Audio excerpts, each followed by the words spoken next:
மயிலாடுதுறையில் கூரை நாட்டில் ஒரு சிறுவன் வந்து விளையாடி கொண்டிருக்கிறான். தெருவிலே தன்னுடைய தோழர்களுடன் நண்பர்களுடன் விளையாடி கொண்டிருக்கிறான். அந்த பக்கமாக ஒரு சாமியார் வரார். அவர் வந்து பைராகி சுவாமிகள். அவர் வந்து வீட்டில் வந்து பிச்சை கேட்குறார். அப்படி பிச்சை கேட்டு அந்த பிச்சையை பெற்றுக்கொண்டு அவர் அந்த சிறுவனை கடந்து செல்லும் பொழுது மீண்டும் அந்த சிறுவனை நோக்கி வந்து அந்த சிறுவனை ஆசீர்வதிக்கிறார். அத்தனை பேர் அங்கே இருக்கிறாங்க. ஆனால் வந்து இவரை மட்டும் கூப்பிட்டு அவர் வந்து ஆசீர்வதிக்கிறார். அவ்வாறு ஆசீர்வதித்து விட்டு உடனே அவர் கிளம்பிடுறார், காணாமல் மறைஞ்சிடுறார். இந்த சிறுவனுக்கு அன்றைய நாள் முதல் ஒரு தனிமை பிடித்திருந்தது. எப்போ பார்த்தாலும் தனிமையாக உட்கார்றது, தவம் செய்கிறது, இறைவனை நினைத்து தியானம் செய்கிறது, மற்றவங்களோட அவ்வளோவா ஒட்டாமல் இருக்கிறது. இப்படியே அந்த சிறுவன் வந்து இருந்துட்டுருக்கார். திடீர்னு 16 வயசில் பார்க்கும் பொழுது வீட்டை விட்டு வெளியில் கிளம்பிட்டார். கிளம்பினவர் அங்கங்கன்னு சுற்றிட்டு நேராக இமயமலைக்கு போகிறார்.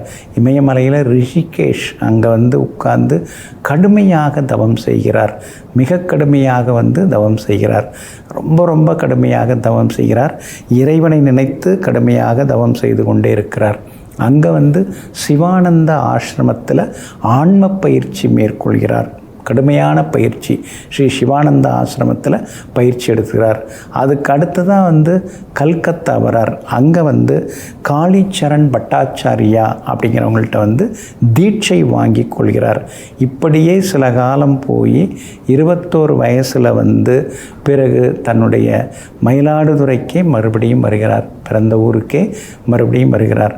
இவர் தான் வந்து வேறு யாரும் கிடையாது. இவர் வந்து மணிவாசக சுவாமிகள். ஒரு சாதாரண சிறுவனாக இருந்து அந்த பைராகி ஒருத்தர் வந்து அவர் வந்து ஆசீர்வதித்து சென்ற பிறகு தன்னுடைய வாழ்க்கை முழுவதுமாக மாறி இமயமலையிலே உட்கார்ந்து கடுமையாக தவம் செய்து பல வித்தைகளை எல்லாம் தெரிந்து வைத்து கொண்டு மீண்டும் மயிலாடுதுறைக்கே திரும்ப வருகிறார். அங்கே மயிலாடுதுறையில் பார்த்திங்கன்னா சாதாரணமாக தொடக்கத்தில் வெள்ளை வேஷ்டி வெள்ளை துணியை போத்திருந்தாங்க. அப்புறம் போக போக முழுக்க சிவப்பு நிற துணிக்கு மாறிட்டாங்க. இடுப்பில் வந்து சிவப்பு நிற வேஷ்டியும் துணி மேலே வந்து அப்படி துணியால் முடிப்போம் இல்லைங்களா உடம்பை, அது மாதிரி சிவப்பு நிற துணிக்கு மாறிட்டாங்க.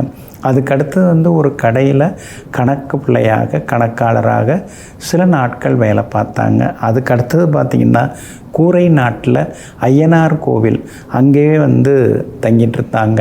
அந்த ஐயனார் கோவிலில் சில காலம் தங்கியிருந்தாங்க. அதுக்கடுத்தது பக்கத்தில் தோட்டத்தில் ஒரு குகை அமைத்து அதில் வந்து 4 ஆண்டுகள் தவம் செய்தாங்க.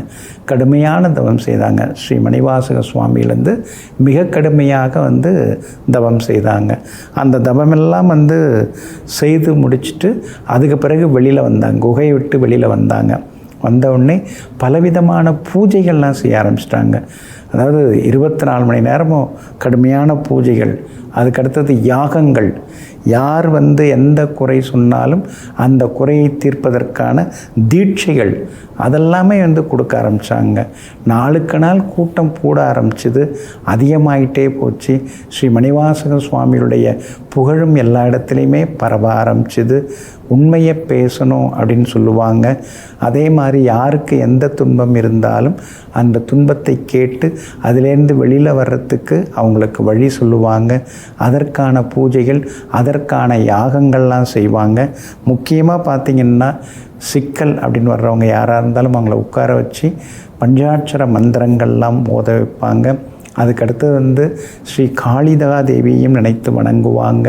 அம்பாளுடைய அனுகிரகம் அனுசரணை ஸ்ரீ தெய்வ கடாட்சம் இதில் வந்து யார் எந்த பிரச்சனை வந்தாலும் இவங்க தீட்சை கொடுத்தாங்கன்னா அந்த தீட்சையினுடைய அருளால் எல்லாமே வந்து சரியாயிடும். அதனால் இவங்களை தேடி வர்றவங்கெல்லாம் சந்தோஷமாக திரும்பி போவாங்க.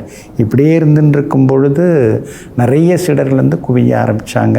ஆனால் தன்னுடைய ஆயுள் காலம் இவங்களுக்கு தெரிஞ்சிருச்சு. அதனால் கடைசி 1 வருஷம் வந்து அதாவது அன்னம் ஆகாரம் எதுவும் இல்லாமல் வெறுமன தண்ணீர் மட்டும் அருந்தி ஓராண்டு காலம் கடுமையாக தவம் இருந்தாங்க. அப்புறம் கொஞ்சமாக உடல்நிலையானது சுருங்க ஆரம்பித்தது. 35வது வயது தன்னுடைய 35வது வயதிலேயே பரிபூரணமாயிட்டாங்க. 1/1/1972 மார்கழி புனர்பூச நட்சத்திரத்தில் பரிபூரமானாங்க. இந்த மகானுடைய ஜீவசமாதி எங்கே இருக்குன்னா, மயிலாடுதுறையில் கூரநாட்டில் ஒரு திரையரங்கத்திற்கு எதிரே காவிரி ஆற்றினுடைய தென்கரையில் தட்சிணகாளி ஆலயம் அப்படின்னு அமைஞ்சிருக்கு. அதுவே ஸ்ரீ மணிவாசக சுவாமியுடைய ஜீவசமாதி அதிஷ்டானமாகும். சமாதி மேலே தட்சிணகாளியோட சிலையும் இன்றைக்கும் இருக்குது. போய் வணங்கிட்டு வரலாம்.